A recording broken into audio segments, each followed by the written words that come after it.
Guys, welcome to my channel. Today we dropped by at Mazda Makati and we saw one unit of the Mazda 3.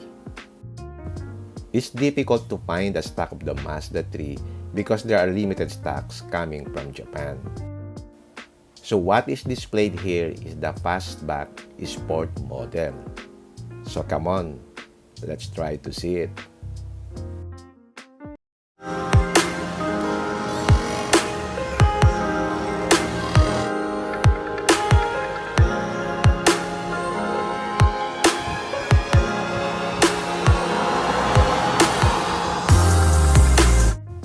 As a backgrounder, dati merong tatlong variant yung Mazda 3. Yung base model na Elite na 1.5 liter engine, tapos yung premium na 2 liter engine, and then yung speed variant na 2 liter engine din.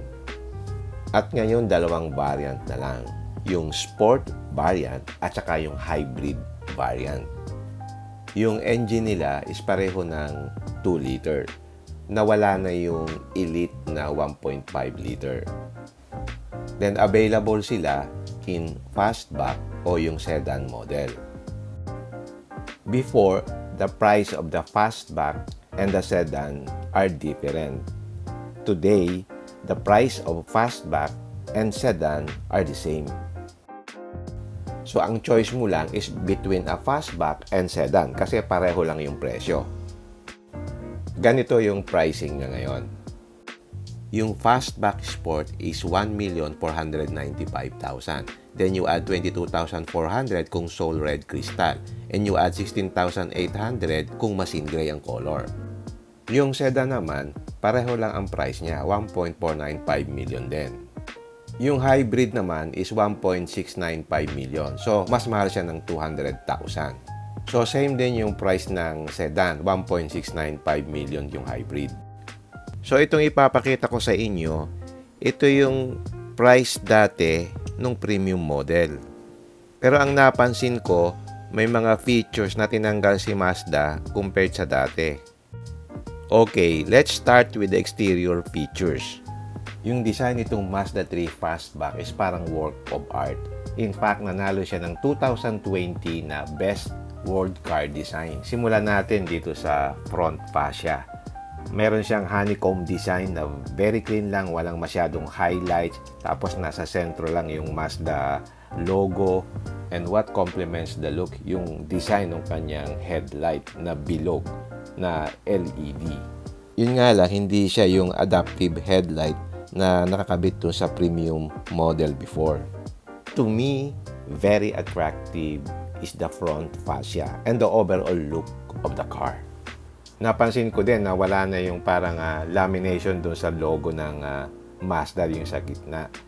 Doon kasi sa top of the line model, dyan nakalagay yung mga sensors. Yung kanyang body, wala siyang contour lines. Lumalabas yung ganda ng paint niya pag tinamaan siya ng ilaw and also creates shadow. Ang location ng kanyang side mirror ay nandun sa body, hindi sa A-pillar. Kaya mas maganda yung kanyang visibility. But you can see in this variant, there is no camera under the side mirror because it has no 360-degree camera. Pag tiningnan mo naman yung side profile, particularly dito sa bandang likod, you will either hate it or like it. Yan yung controversial na design element na pinag-uusapan ng mga car buyers.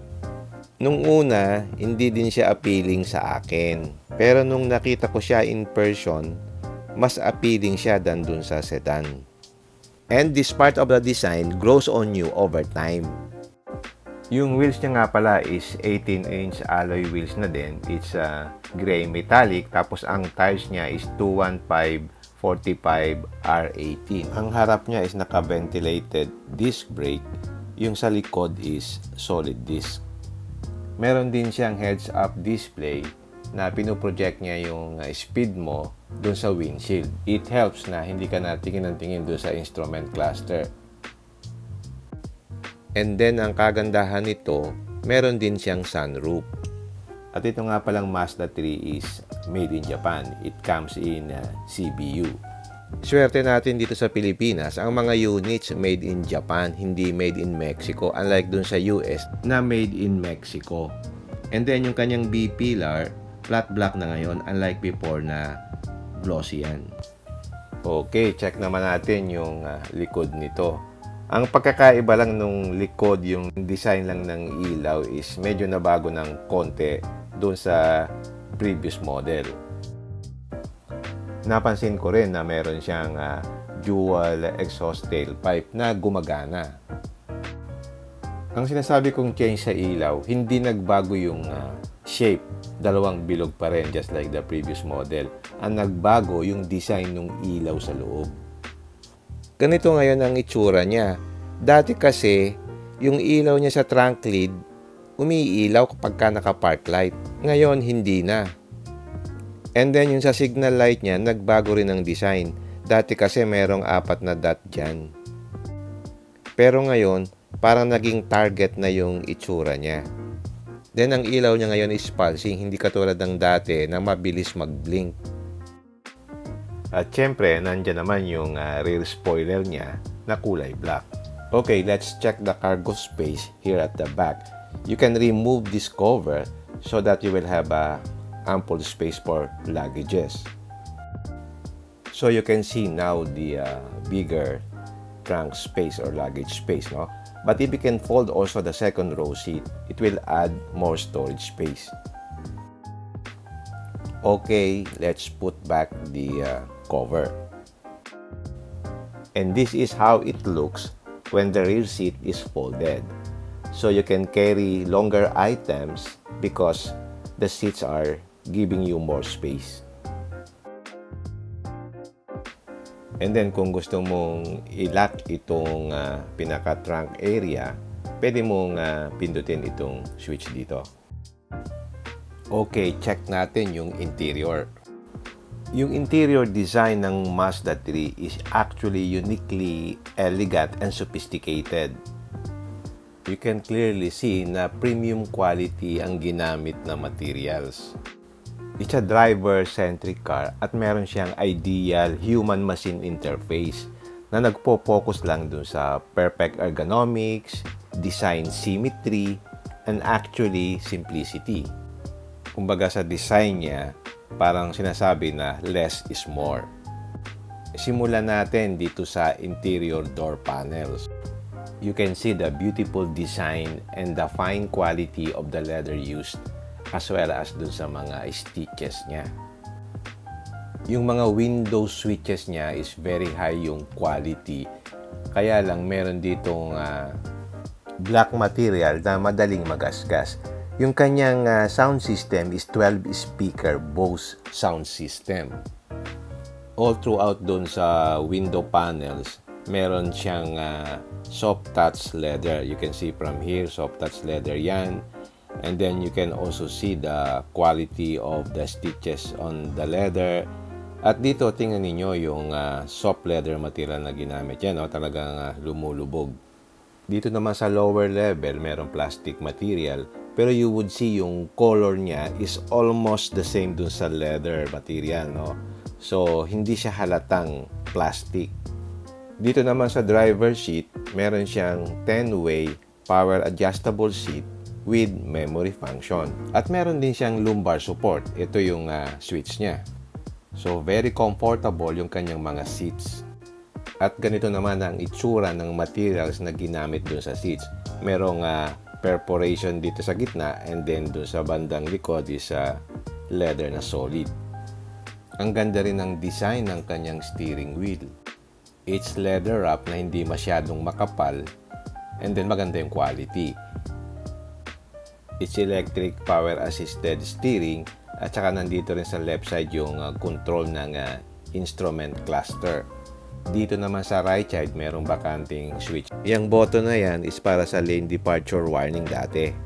And then meron na lang siyang standard cruise control, hindi na siya adaptive. Dito naman sa lower left part ng dashboard, nandito yung i-stop switch, yung traction control, saka yung parking sensor, at nandito rin yung memory seat na number 1 and number 2. Magandang feature yung memory seat, so hindi ka na mag-a-adjust ng seat mo pag sumakay ka. And then nandito yung maliit na compartment na pwede mong lagyan ng toll card. So check naman natin yung steering wheel. It can be adjusted to your desired position. It telescopes at nag-tilt din siya. By the way, yung kanyang instrument cluster is actually digital. Pero pag tinignan mo siya, para siyang analog. Yung kanyang instrument cluster is actually madaling magasgas. So, ingat lang sa pagpupunas nitong air na to kasi magagasgas yung plastic cover niyan. Equipped din siya ng paddle shifter which makes it enjoyable to drive. As you position yourself dun sa driver's seat, makita mo dito yung kanyang heads-up display. Ito yung nagdi-display ng iyong speed doon sa windshield. And floor-mounted din yung kanyang accelerator pedal. So, mas maganda siyang gamitin kasi hindi siya masyado nakakapagod. Dito naman sa taas, meron siyang glass holder. Tapos, meron ditong LED interior lights. Makita mo, kulay puti yung ilaw na yan. So, yung intensity ng interior lighting system is tamang-tama, maganda. And then, nandito rin yung switch ng ilaw dun sa likod. LED din po yan. And of course, meron din siyang sunroof. Available yan dito sa Sport at saka dito sa hybrid na fastback model.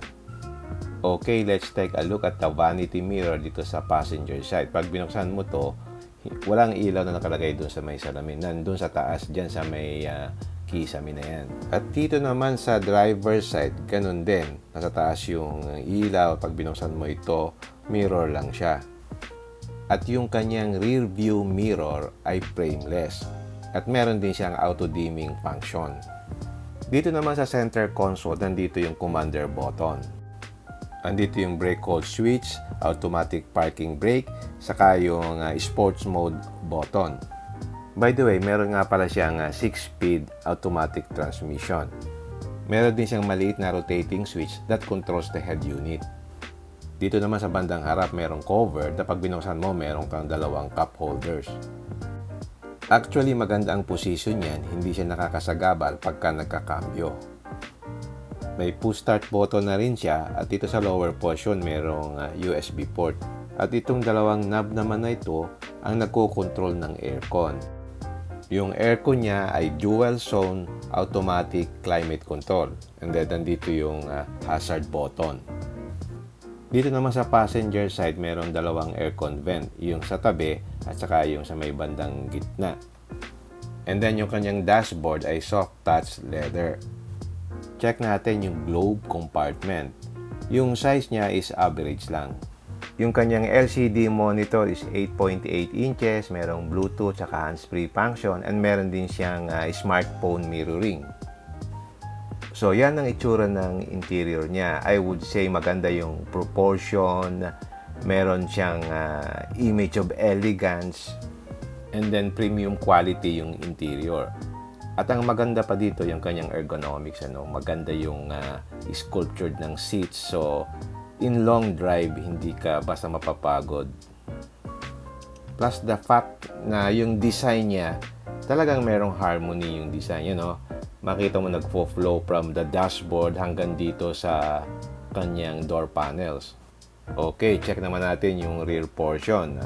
Yung door panels niya, makita mo, same quality, soft touch materials. Tapos yung rear seats niya is leather din na maganda yung design. And meron din siyang aircon vent dito sa likod to help cool the rear passengers. In terms of legroom, adequate naman. Pero kung matangkad ka, medyo challenging na ng konti. Yung headroom niya, hindi ganun kaganda dito sa likod kasi because of the body design. Kaya ingat lang sa pagpasok kasi kung matangkad ka, parang mauuntog ka dito sa may pagpasok mo ng pintuan. I would say comfortable kung dalawa lang ang passenger mo dito sa likod. Kasi sa gitna mataas yung center tunnel, so medyo hassle sa middle passenger. Okay, check natin yung engine. Ang engine niya is inline 4-cylinder Skyactiv G, 16 valve, and then ang displacement is 2 liter. Ang maganda dito, mataas yung compression ratio niya. 13:1 is direct injection At ang recommended na gasoline is 91 RON lang o yung regular gasoline. So, mas mura yung gasolina na ginagamit niya. Bigyan ko lang kayo ng konting background about Sky Active engine. Yung conventional internal combustion engines kasi only harness around 30% of the potential energy in the fuel they consume. The rest is wasted. So yung Mazda, nag-develop siya ng Sky Active G engine. Ang ibig sabihin nun, high efficiency engine siya kasi it compresses the air-fuel mixture to a much higher degree than the conventional power plants. Kaya ang kanyang compression ratio is 13:1. So, what happens is, ini-squeeze niya yung more energy from every drop of the fuel. So, yung high compression ratio is unparalleled among mass production engines. It delivers both sheer driving pleasure and outstanding fuel economy. And then, ang power niya is 155 PS. Ang torque is about 200 Newton meters. Ang fuel tank capacity nga pala is 51 liters. Ang kanyang transmission is 6-speed automatic with sports mode.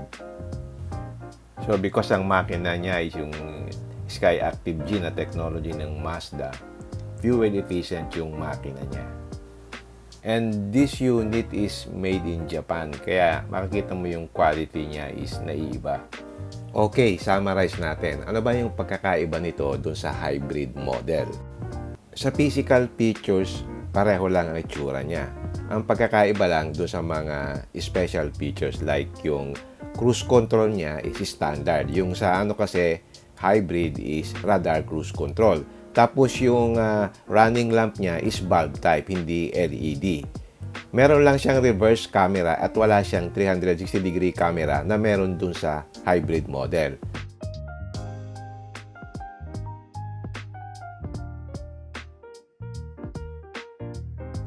So, ang additional features ng hybrid is yung rear cross traffic alert, meron siyang smart brake support, lane departure warning, lane key assist, driver attention alert, regenerative braking, integrated starter generator, at saka yung 24-volt lithium-ion battery. Ang napansin ko lang dito, itong sport variant na dating kasing price lang nung premium variant dati, ay maraming mga tinanggal na features. Yun yung mga nabanggit ko kanina. So, swerte yung mga nakabili ng 2020 model. Kasi at the same price, you get the active safety features. Tapos yung headlight na adaptive, nandun yun sa 2020 model na wala na ngayon dito sa sport model. At lahat ng features na yon, makikita mo na lang sa hybrid model ngayon. So kung may budget kayo, go for the hybrid model. Kompleto na yun sa mga active safety features. But I'm not saying that this sport variant is not good. It looks the same physically. And I think mas lower ang maintenance cost niya than the hybrid. And as a Mazda 3 owner myself, I would say sulit na rin kasi nandun yung level of comfort, saka yung quality at saka yung driving dynamics. So whichever variant you choose, maganda pa rin. And one last thing, it's covered by 5 years pre-maintenance service. So wala kang gastos for maintenance for 5 years. And in my experience, yung after-sale service ng Mazda is top-notch. Madali silang kausap. Okay, hanggang dito na lang. If you like this video, don't forget to like, share, and subscribe. Until next time, see you again my next vlog. Bye!